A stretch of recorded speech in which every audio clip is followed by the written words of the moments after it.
আজ সকলের উদ্দেশ্যে একটাই কথা বলতে ইচ্ছে করছে যে টাকাই বা মেয়েদের চাকরি করাটাই সবথেকে বড় ইম্পর্টেন্ট। কারণ আমি একটা হাউসওয়াইফ হয়ে আমি এটাই বলবো যে প্রত্যেকটা মেয়ে যেন চাকরি করে। কারণ কালকে আমার ছেলে আমার চোখ পুরো খুলে দিয়েছে।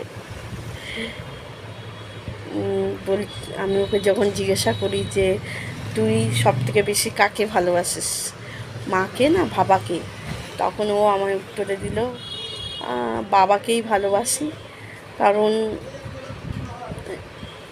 বাবা, তুমি তো স্বাবলম্বী নও, তুমি তো আমার স্কুলের ফিসটা ভরতে পারবে না, অতএব বাবাকেই ভালোবাসি। তখন আমার খারাপ লাগলেও কোনো কিছু করার নেই।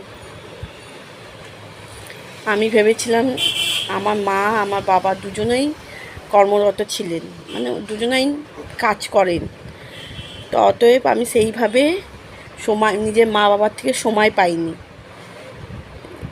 সে আমার অনেকে ডাক্তার, ইঞ্জিনিয়ার, অনেক কিছু হতে চায়, চাকরি ক্ষেত্রে যেতে চায়, কিন্তু আমার ছোটোবেলাতেই ইচ্ছে ছিল আমি একটা হাউসওয়াইফ হব।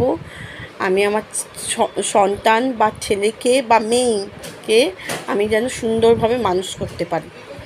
আমার কোনো ইচ্ছে ছিল না বাইরে চাকরি করতে যাওয়া বা অন্য কিছুতে যাওয়া। কিন্তু কালকে যখন ছেলেটার মুখ দিয়ে এই কথাটা শুনেছি না, আমার প্রচণ্ড খারাপ লেগেছে। তো অতএব হয়তো ওর মনে এই কথাটা এসছে, যেহেতু আমি কোনো দিন ওকে একটা জামাও কিনে দিইনি, একটা লজেন্সও কিনে দিইনি, কারণ আমার কাছে সেই অর্থ নেই যে আমি ওকে কিনে দেব। বা আমি বাইরে যখন বেরোতাম ফুচকা যখন খেতাম তখন ওর বাবাই পে করতো। সেই সব দেখে হয়তো ওর মনে কোনো ধারণা হয়েছে যে মায়ের কাছে হয়তো কোনো অর্থ নেই। সেই থেকেই হয়তো আমাকে এই কথাটা বলেছে, কিন্তু কথাটা যে বাস্তব, যা বলেছে বাস্তব। ও হয়তো আমার কাছে থাকলে সেরকম ওর বাবা যে সুযোগ সুবিধাটা দিচ্ছে আমার কাছ থেকে পাবে না। সত্যি বলছি, আর কালকের কথাটা শুনে আমার একদম মানে পা থেকে মাটিটাই সরে গেছে, যে এত কষ্ট করেছি জীবনে বাচ্চাটাকে নিয়ে, তারপরেও হাউসওয়াইফদের কোনো মূল্য নেই, এইটা আমি বুঝে গেছি।